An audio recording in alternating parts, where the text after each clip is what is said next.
여러분, 이게 무슨 그림인가 한번 보시죠. 눈에 많이 익죠? 그렇습니다. 로마 바티칸에 가면 시스티나 성당이 있는데 그 벽면에 그려진 작품이죠. 미켈란젤로의 최후의 심판. 스케일이 어마어마하고 또 예술성이 탁월하고, 그래서 시대를 초월해서 많은 사람들이 호평하는 작품입니다. 이런 걸 가리켜 뭐라고 하죠? 걸작품. 그렇습니다. 인간이 이런 걸 만들었단 말이야. 정말 신기하고 놀라울 정도가 아닐 수 없습니다. 하지만 인간이 아무리 대단한 걸작품을 만든다고 할지라도 하나님의 창조와는 비교 상대가 되질 않습니다. 우주 만물을 보십시오. 볼수록 경탄할 수밖에 없지요. 우리가 흔히 여행을 하다 보면 국내도 그렇고 국외도 그렇고 어떻습니까? 절경을 볼 때가 있잖아요. 그 절경 앞에 입이 딱 벌어집니다. 와, 정말 대단하다.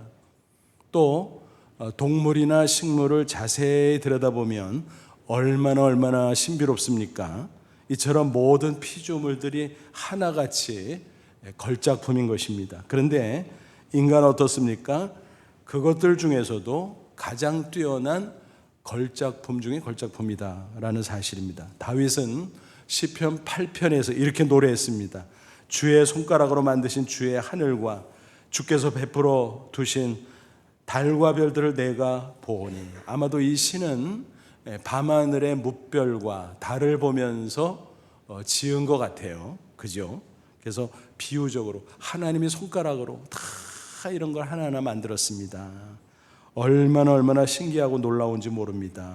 특별히 그 밤하늘의 뭇별을 보면 그 어마어마함 앞에 우리 인간은 어떻습니까? 한낱 먼지만도 못하지요.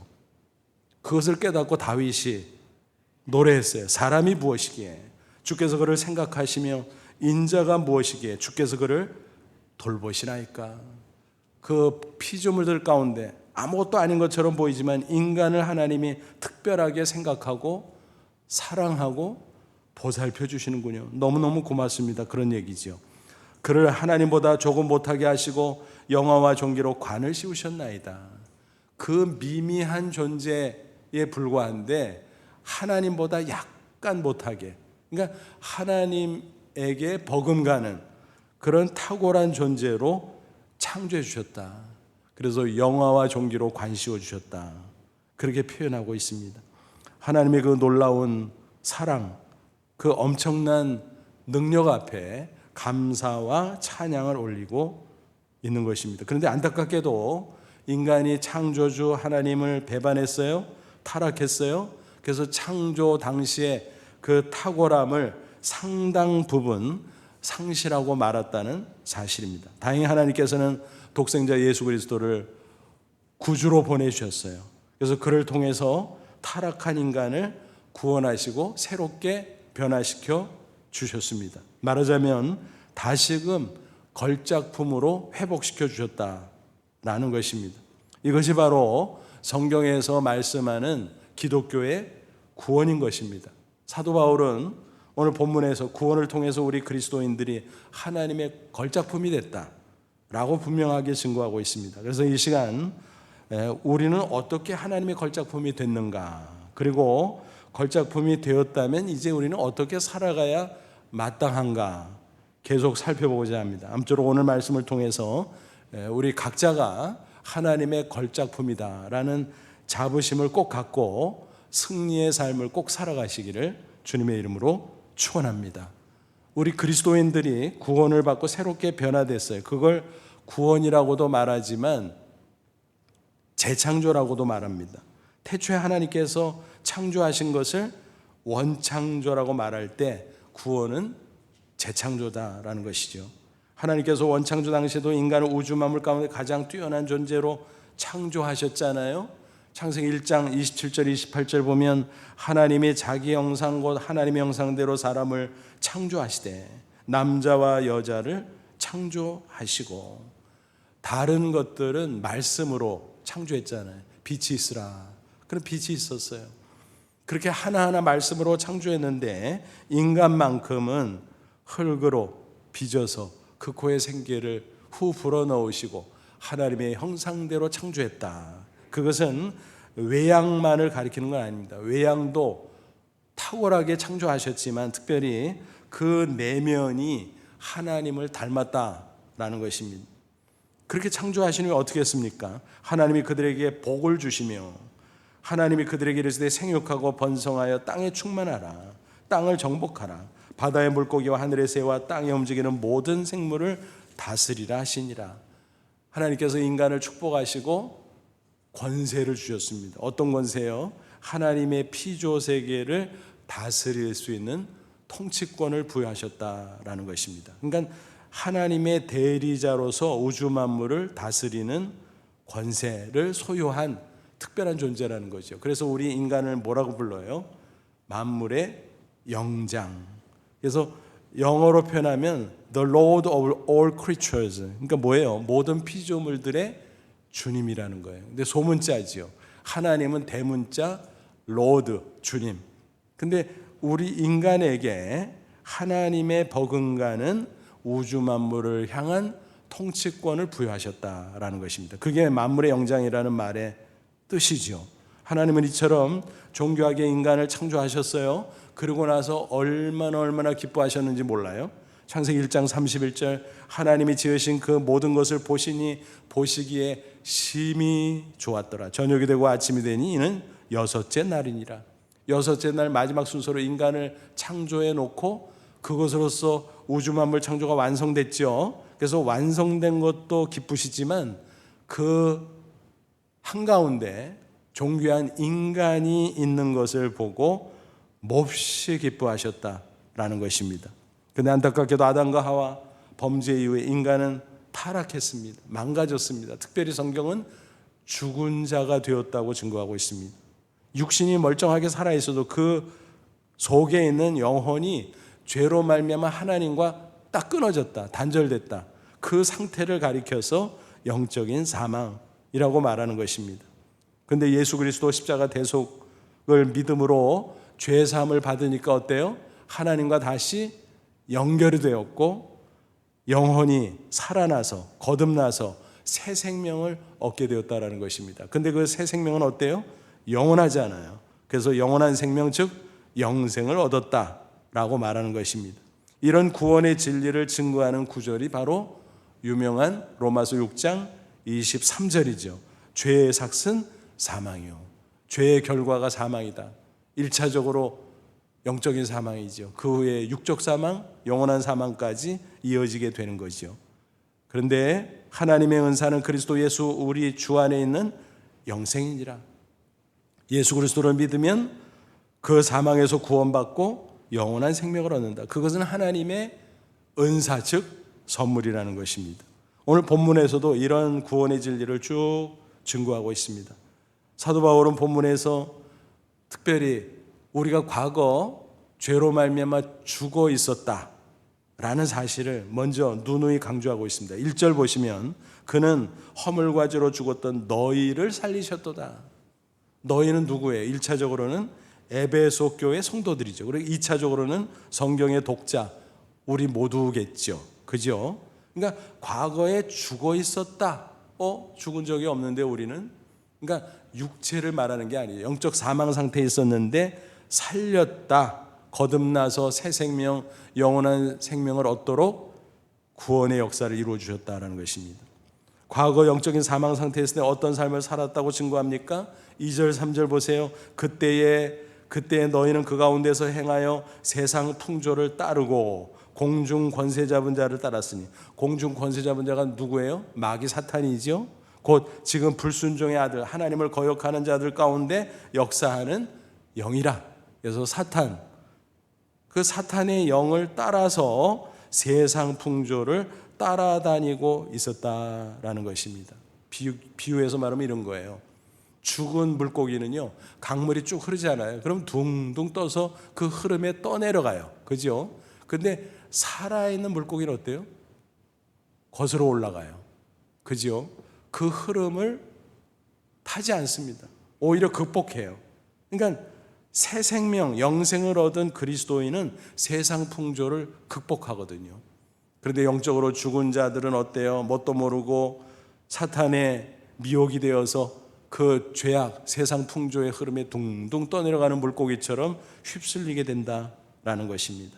전에는 우리도 다 그 가운데서 우리 육체의 욕심을 따라 지내며, 그래서 육체의 욕망을 따르고 죄를 따르고, 그래서 육체와 마음이 원하는 것을 하여 다른 이들과 같이 본질상 진노의 자녀였더니, 그럼 어떻게 됩니까? 영적 사망, 육적 사망, 영원한 사망, 멸망, 그러니까 진노의 자녀였다는 거죠. 그런데 예수 그리스도께서 우리 인간의 모든 죄를 대신 짊어지고 십자가에 피 흘려 죽으셨다가 부활하셨어요.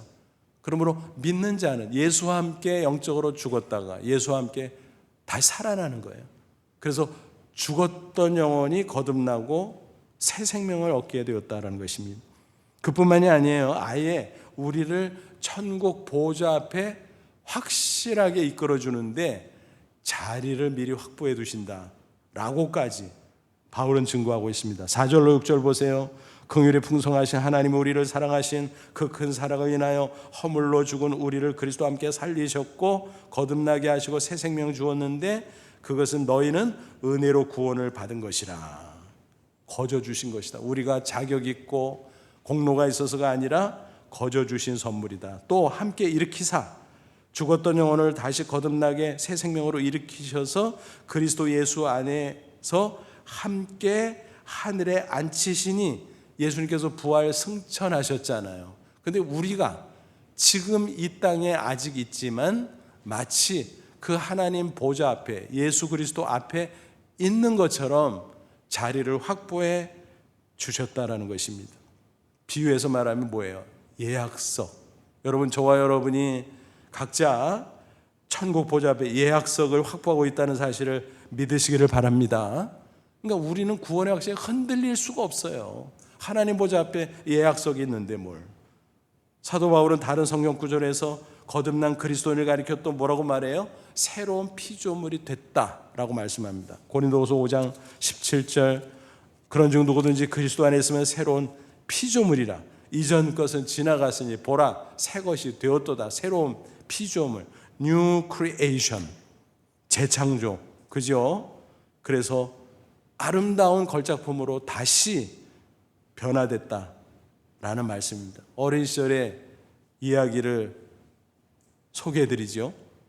예전에도 한번 말씀드린 기억이 납니다만, 옛날에는 골목이 많았잖아요. 집들이 쭉 있고 주택가에. 엿장수 아저씨가 이따금 나타납니다. 가위 소리가 나면 동네 아주머니들이 다 나와요. 양손에 고물들을 들고. 그래서 엿으로 바꾸기도 하고 또 물건으로 바꾸기도 하고 돈으로 바꾸기도 하고, 저희 어머니도 그렇게 하셨어요. 어느 날이었습니다. 엿장수 아저씨 가위 소리가 나자마자 어머니가 기다렸다는 듯이 다 찌그러진 냄비와 이런저런 고물들을 양손에 들고 나갔습니다. 근데 잠시 후 들어오셨는데 손을 보니까 신제품, 반짝반짝 빛나는 양은 냄비가 들려져 있는 것이었습니다. 너무나 어렸던 저는 깜짝 놀랐어요. 눈이 동그라졌어요. 아니, 어떻게 된 거지 도대체? 그러자 웃으면서 어머니가 자세히 설명을 해줬습니다. 찌그러진 냄비 갖다 주면 그거 모아다가 용광로라는 데다가 집어넣는 거야. 아주 뜨거운 불이거든. 그럼 그게 다 녹아. 그러면 나쁜 불순물들 다 이렇게 제거하고 아주 새 것으로 다시 만드는 거야. 그 설명을 들으면서도 얼마나 신기했는지 모릅니다. 여러분, 마치 하나님께서 우리를 그렇게 재창조해 주셨다라고 하는 거예요. 그게 구원인 것입니다. 그러니까 예수 그리스도를 믿으면 비유해서 말하기를 누구든지 신제품 인간이 됐다, 그렇게 표현할 수 있는 것입니다. 그 과정에서 우리의 자격 개입이 되지 않습니다. 우리의 공로 개입이 되지 않습니다. 우리의 행위 개입이 되지 않습니다. 오직 믿음으로만 되는 것입니다. 그래서 죄와 사망에서 구원받고 영원한 생명을 얻은 새로운 피조물이 됐다라는 것입니다. 그래서 값없이 은혜로 됐다라는 말이 성경에 계속 반복적으로 나타나잖아요. 오늘 본문 8절에도 있어요. 너희는 그 은혜에 의한 믿음으로 말미암아 구원을 받았으니 이것은 너희에게서 난 것이 아니요 하나님의 선물이라. 전적인 하나님의 선물이다. 은혜라는 게 그렇지 않아요. 값없이 주는 게 은혜잖아요. 우리에게 요구하는 게 없어요. 우리의 자격, 공로, 행위 그런 거 요구하지 않아요. 그것을 받는 것은 믿음으로 가능하죠. 믿음만 있으면 되는 거예요. 그래서 믿음을 비유하면 받는 손이에요. 받는 손. 상대방이 나에게 어떤 선물을 줄 때 받는 손으로 받으면 내 것이 되죠. 근데 받는 손을 내밀지 않으면 어때요? 그게 내 것이 안 되는 거예요. 아무리 상대방이 주려고 그래도. 그죠? 복음을 믿는다는 게 그거예요. 예수 그리스도 십자가 부활의 복음이 나에게 제시됐는데 받는 손, 믿음으로 받아들이면 내 것이 되는 거예요. 구원받고 영생 얻고 새로운 피조물, 하나님의 탁월한 걸작품으로 새로운 인생을 살아가게 되는 것입니다. 근데 이것은 전적인 하나님의 선물이기 때문에 자랑할 수가 없어요. 9절 보세요. 행위에서 난 것이 아니면 누구든지 자랑하지 못하게 합니다. 그럼 우리는 어떤 자세를 가지고 살아야 할까요? 그죠? 감사할 뿐이죠. 내가 뭐 한 게 있어야지. 내세울 게 없잖아요. 그래서 감사할 뿐만 아니라 겸손해야 돼요. 겸손해야 돼요. 그래서 예수 믿는 그리스도인은요, 겸손. 첫째도 겸손, 둘째도 겸손, 셋째도 겸손. 교만하면 이미 잘못된 거예요. 사탄의 영에 미혹된 거예요. 그래서 우리는 감사하고 겸손하게 살아야 된다. 더 나아가서 구원에 합당한 삶을 살아야 된다라는 것입니다. 그렇습니다. 구원은 믿음으로만 되지만, 그러나 믿음으로 구원받은 이후에는 그 증거가 나타나요.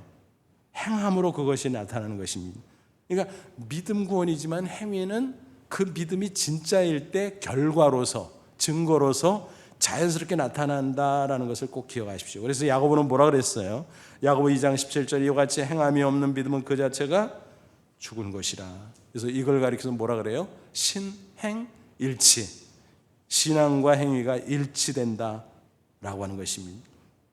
예수님은 그런 원리를 설명하기 위해서 비유를 사용하셨어요. 마태복음 7장 보니까 16절에 뭐라 그랬습니까? 그들의 열매로 알지니 가시나무에서 포도를 또 엉겅퀴에서 무화과를 따겠느냐? 그렇죠? 나무 종류에 따라서 각각 거기서 나오는 열매를 얻을 수 있는 거잖아요. 가시나무에서 어떻게 포도를 따겠어요? 포도나무에서 포도를 따지. 또 엉겅퀴에서 어떻게 무화과를 따겠어요? 무화과나무에서 무화과를 따는 거지.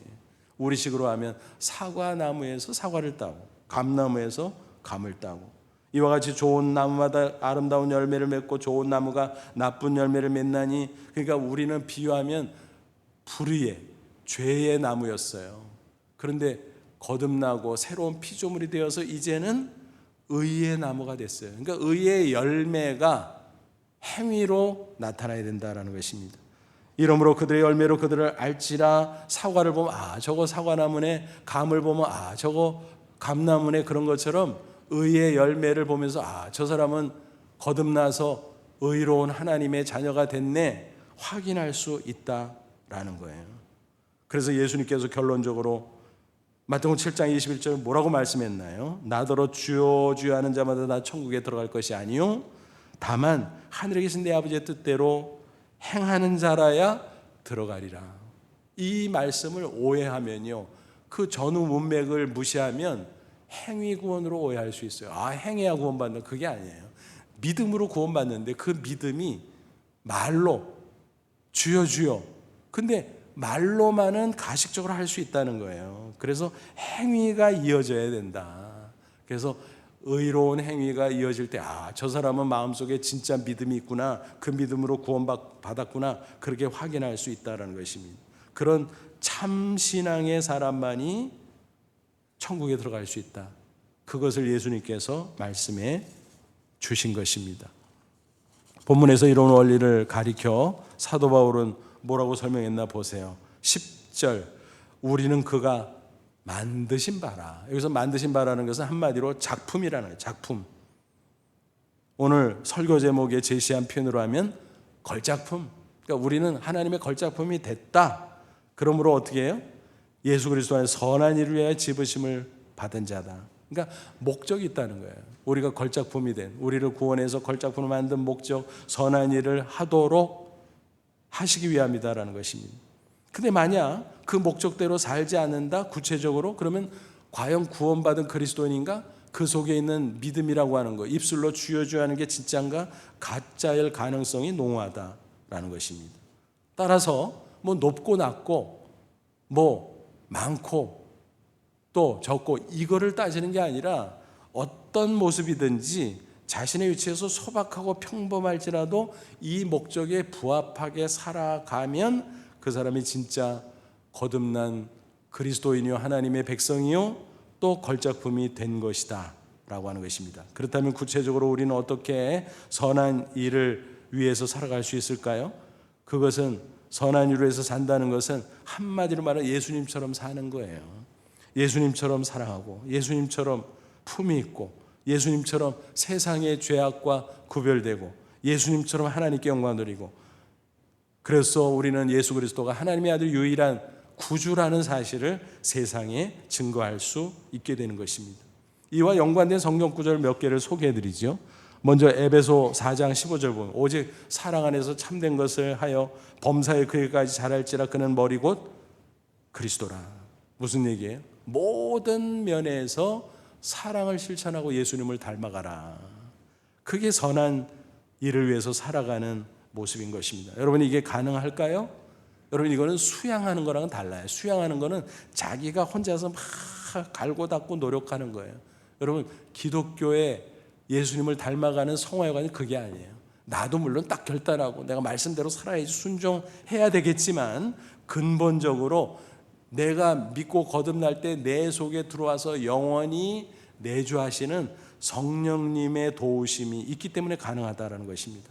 성령님께서 내 마음속에 깨닫게 하시고 확신하게 하시고 결단하게 하시고 또 이끌어 주셔서 실천하게 하시고, 그것이 있기 때문에 우리가 사랑을 실천하고 예수님을 닮아가게 돼 있다는 것입니다.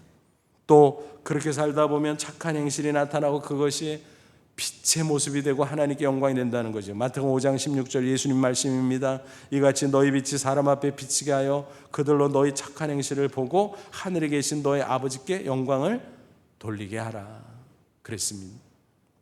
또 베드로전서 2장 9절 보면 그러나 너희는 택하신 족속이요 왕같은 제자 거룩한 나라 그의 소유가 된 백성입니다. 우리를 걸작품으로 만들었다는 것을 여러 가지 표현으로 표현했어요. 택하신 족속, 또 왕같은 제사장, 존귀한 제사장. 제사장은 세상 사람과 하나님을 이어주는 그런 다리 역할을 하는 중보자라는 뜻이에요. 또 거룩한 나라, 세상은 죄악으로 가득하지만 거룩하게 구별된 사람들. 또 소유, 하나님의 소유가 된 백성, 선민이라는 거죠. 그 목적이 뭐냐? 이는 너희를 어두운 데서 불러내어 그 귀한 빛에 들어가게 하시니 아름다운 덕을 선포하게 하려 합니다. 하나님의 선전 요원, 예수님의 선전 요원, 그걸 증인이라 그러잖아요. 그래서 예수님을 세상에 증거하는 삶을 살도록 하기 위함이다. 그게 구원의 목적이에요. 우리를 걸작품으로 만든 목적이에요. 여러분 그런 삶이 거창하게 생각됩니까? 전혀 아니에요. 거창하지 않습니다. 우리가 있는 위치에서 자리에서 형편대로 최선을 다하면 얼마든지 가능해요. 하나님은 일의 종류를 구별하지 않아요. 빈부귀천을 차별하지 않아요. 그래서 바울은 증거했습니다. 고린도전서 10장 31절 그런즉 너희가 먹든지 마시든지 무엇을 하든지 다 하나님의 영광을 위하여 하라. 내가 있는 자리 위치에서 내가 하는 일을 통해서 죄 짓는 것이 아니라면 얼마든지 하나님의 뜻대로 살고 하나님의 영광을 드러낼 수 있다라는 것입니다. 여러분 독일의 메르켈 총리를 잘 아시죠? 저는 개인적으로 그분을 참 존경하고 흠모합니다. 그래서 그분에 관한 기사나 그런 자료가 있으면 챙겨보는 편인데 최근에 그가 총리 자리에서 퇴임하잖아요. 근데 지난달에 벨기에 브뤼셀에서 유럽연합 EU 정상회의가 있었어요. 그로서는 마지막 참여하는 것이었는데 각국 정상들이 그를 환송하며 기립박수를 보냈습니다. 아마 매스컴을 통해서 여러분도 보셨을 줄 압니다. 그 모습을 보면서 참 멋있다, 멋있다 그런 생각이 들었습니다. 유럽에서 그의 위상과 리더십을 역력하게 볼 수 있는 상징적인 장면이었습니다. 그는 지지율 80% 가운데 스스로 물러나는 최초의 총리가 되었다고 합니다. 어느 나라든지 정치인들이 어떻습니까? 존경받는 게 쉽지가 않습니다. 취임할 때는 어쨌든 선거로 당선됐으니까 어느 정도 인기가 있잖아요. 근데 하다 보면 뭐 약점, 실수가 드러나면 어때요? 국민들이 점점 지지를 거두잖아요. 그래서 뚝뚝뚝뚝 지지율이 떨어지고 나중에는 비판을 받고, 그게 상례잖아요. 그런데 메르켈만큼은 다르다라는 것입니다. 자국에서도 해외에서도 존경과 사랑을 지속적으로 받는 지도자다라는 사실입니다. 어떻게 그게 가능했을까요? 그것은 그 안에 있는 독실한 신앙 때문이다라는 것입니다. 그분이 1954년생이죠. 그 해당 연도에 어떤 일이 있었을까요? 베를린 장벽이 세워지기 전이었는데 270만 명의 동독 사람들이 자유를 찾아서 서쪽으로 구름대처럼 몰려가고 있었습니다.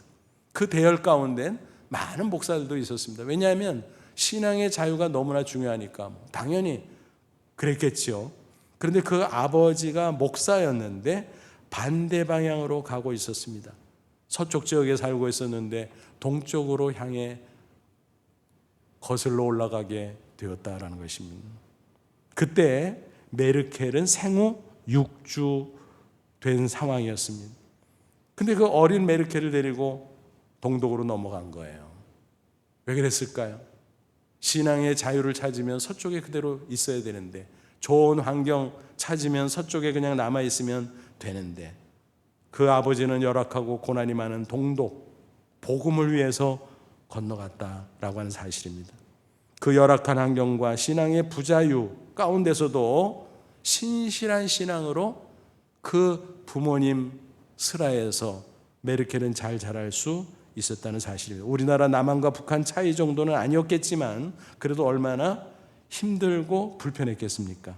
하지만 잘 자라서 동독에서 그는 물리학자가 됐습니다. 그러다가 독일이 통일됐죠. 그가 그것을 계기로 정치에 입문했고 51세에 최연소로 일약 독일의 총리가 되었다라는 것입니다. 그로부터 거듭 연임 또 연임 해서 무려 16년 동안 총리를 지내고 어쩌면 또 당선될 수 있을지도 모르지만 바로 이번에 은퇴하게 되었다라는 것입니다. 가장 좋을 때 은퇴하게 된 거죠. 그는 잘 아시는 대로 부드러운 엄마 리더십, 독일어로 엄마가 무티잖아요. 무티 리더십으로 유명하죠. 그래서 포용의 정치를 폈습니다. 그러면서 동시에 때로는 결단력 있게 행동하는 정치인이었습니다. 그래서 그런 과정을 통해서 기독교적 가치를 구현했다라는 것입니다. 예를 들면 시리아 난민들이 유럽으로 몰려 들어오는데 각국에서 빗장을 걸어잡고 거부하고 그랬어요. 그런데 독일만큼은 메르켈의 리더십 가운데 국민들이 다 그것을 설득하는 가운데 이해를 하고 환영하면서 받아들였습니다. 그때 시리아 난민이 무려 100만 명이나 유입이 됐습니다. 얼마나 위험 부담이 있었겠습니까? 무슬림들도 있었을 것이고 또 사회적으로 나쁜 영향이 있을 수도 있고, 그러나 우리들이 그들을 품고 그들을 변화시키자. 그게 기독교 가치 아닙니까, 여러분? 무섭다고 또 우리가 손해본다고 배척하고, 그것은 기독교적 가치가 결코 아닌 것입니다. 바로 메르켈의 리더십 가운데 그런 놀라운 일이 있었던 거죠. 또 그는 이스라엘의 퇴임 직전까지 재임 중 무려 8번이나 찾아가서 거듭 나치의 과거 만행을 사죄했습니다. 이번에도 또 갔었다 그래요. 그런데 평소에는 동네 슈퍼마켓에 가서 직접 장을 보는 등 소탈한 평범한 주부의 모습을 보이기도 했습니다. 그의 일거수일투족을 이렇게 지켜보면 야, 그리스도의 향기가 저런 거구나 하는 것을 느낄 수가 있습니다. 마치 우리나라 대선 전국이잖아요. 그런 모습을 보노라면 정말 부럽죠. 그래서 그런지 몇몇 신문에서 메르켈에 관한 기사가 이렇게 다루어졌습니다. 그런 것들을 챙겨보면서 맞다, 부럽다. 우리나라에도 그런 신실한 그리스도인 정치인들이 등장하면 얼마나 좋을까, 그런 기대를 가져봅니다. 인간은 다 불완전하지만 그래도 메르켈 정도라면 얼마든지 많은 사람 앞에 하나님의 영광을 드러내는, 그리고 칭송을 받는 그런 존재가 될 수 있겠지요. 그의 신실한 신앙이 그것을 가능하게 했다라는 것입니다. 그는 정말 하나님의 걸작품답게 살아왔습니다. 앞으로도 그렇게 되리라 기대하고 또 응원합니다. 그렇다고 메르켈처럼 높은 위치에 올라간 사람만 걸작품으로 살아갈 수 있다, 그런 말씀을 드리고자 하는 것은 결코 아닙니다. 정반대로 이런 분도 얼마든지 칭송을 받을 만합니다. 수년 전 한 신문에 난 기사의 주인공 이야기입니다. 그분은 전북 전주에 거주하는 이발사입니다. 그의 별명은 외발 가위손. 외발? 다리가 한쪽이 없나? 맞습니다. 골수염으로 한쪽 다리를 잃어버렸습니다. 그래서 외발, 이발사니까 가위손, 외발 가위손이라는 별명이 붙은 것입니다. 그는 40년 가까이 이발 봉사를 해왔다고 합니다. 그리고 여러 사람들과 뜻을 모아서 사랑의 봉사단을 조직해서 다방면으로 봉사한다고 합니다. 근데 알고 보니까 본인도 기초 수급자예요. 얼마나 어렵습니까? 그럼에도 불구하고 자기보다 어려운 사람들에게 무료로 이발 봉사를 하고 아주 극진하게 정성껏 최선을 다해서 머리를 깎아주고 또 항상 기뻐하며 웃으며 봉사를 실천한다는 것입니다.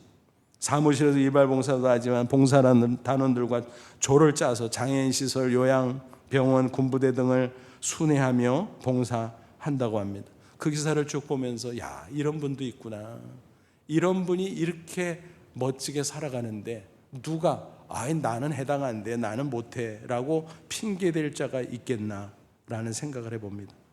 큰 감동이죠. 그 역시 충분히 하나님의 걸작품으로 살아가고 있구나, 우리는 그렇게 평가할 수 있을 것입니다. 여러분, 예수 그리스도를 믿고 거듭나셨습니까? 확실합니까? 그렇다면 이미 저와 여러분 하나님의 걸작품이 되었다는 사실을 확신하시기를 바랍니다. 영생을 확신하십시오. 천국을 소망하십시오. 세상 험하지만 우리의 하나님이 계시기에 당당하게 승리의 삶을 살아가시기를 축원합니다. 아울러 하나님의 걸작품답게 선한 일을 위해서 살아가시기 바랍니다. 우리를 구원하신 하나님의 목적이 바로 그것이기 때문입니다. 예수님처럼 사랑하고 예수님처럼 품위 있게 살아가고 예수님처럼 하나님의 영광을 드러내고, 그리고 세상에 예수 그리스도만이 유일한 구주라는 사실을 증거하며 살아갈 수 있기를 바랍니다. 아무쪼록 그렇게 해서 언제 어디서 무엇을 하든지 우리의 위치가 어디 있든지 하나님의 걸작품으로 꼭 살아가는 저와 여러분 다 되시기를 주님의 이름으로 축원합니다. 기도하겠습니다. 이 말씀 붙잡고 기도하자. 하나님, 그렇습니다. 그리스도 안에서 새로운 피조물, 하나님의 걸작품으로 우리를 변화시켜 주신 것 감사합니다. 확신하며 천국을 소망하며 세상이 이기고 당당히 살아가게 하옵소서. 그러나 나만을 위해서 사리사욕만을 위해서 살아가는 것이 아니라 우리를 구원하신 그 목적대로 선한 일을 위해 하나님의 영광을 드러내며 예수 증거하며 살아가는 저희들로 삼아 주시옵소서.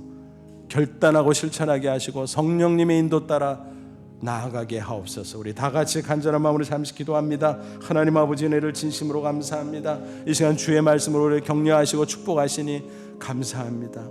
예수 그리스도 안에 새로운 피조물, 하나님의 걸작품 되게 하셨사오니 감사합니다. 겸손하게 주님 닮아가게 하시고 주님처럼 사랑하게 하시고 주님처럼 하나님의 영광 드러내게 하시고 오직 예수 그리스도만이 이 세상의 유일한 소망이요 구주임을 증거하는 증인의 삶을 계속 살아가게 하옵소서.